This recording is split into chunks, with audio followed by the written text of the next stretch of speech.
مکہ مکرمہ کا تاریخی میوزیم کہاں کب قائم ہوا؟ سیرت نبوی صلی اللہ علیہ وسلم سے متعلق نادر نشانیاں محفوظ۔ مکہ مکرمہ کے تاریخی اور تہذیبی ورثے کا امین میوزیم مدینہ روڈ پر حی الظاہر میں ملک عبدالعزیز آل سعود کے قصر میں واقع ہے۔ اس کا افتتاح 1427 ہجری بمطابق 2005 عیسوی میں ہوا۔ میوزیم میں موضوعات کے اعتبار سے الگ الگ ہالز ہیں، جن میں مکہ مکرمہ کے مختلف ادوار کی نادر و نایاب اشیاء جمع کر دی گئی ہیں۔ ایک ہال میں سعودی دور سے پہلے کے مکہ مکرمہ کی تاریخ کی ثقافت بیان کی گئی ہے، دوسرے میں آل سعود کے عہد کی تاریخی اشیاء رکھی گئی ہیں، تیسرے میں قبل اسلام کے مکہ مکرمہ کی قدیم تہذیب کو محفوظ کیا گیا ہے، جبکہ ایک ہال میں سرکار دو عالم حضرت محمد صلی اللہ علیہ وسلم، صحابہ کرام اور سیرت نبوی صلی اللہ علیہ وسلم سے متعلق نادر نشانیاں و اشیاء محفوظ کی گئی ہیں۔ میوزیم میں قدیم تاریخی نوادر، تحائف، سمیع و بصری آلات، مختلف زمانوں کی کرنسیز، حج سے متعلق قدیم اشیاء، فن اسلامی کے نادر نمونے اور مختلف ادوار میں استعمال ہونے والا سامان حرب موجود ہے۔ غرض یہ کہ یہ ایک نہایت اہم میوزیم ہے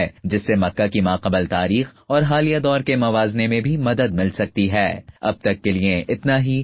مزید اسی طرح کی دلچسپ معلومات حاصل کرنے کے لیے ڈیلی جنگ کے YouTube چینل کو سبسکرائب کریں اور فیس بک کے پیج کو لائک کرنا نہ بھولیں۔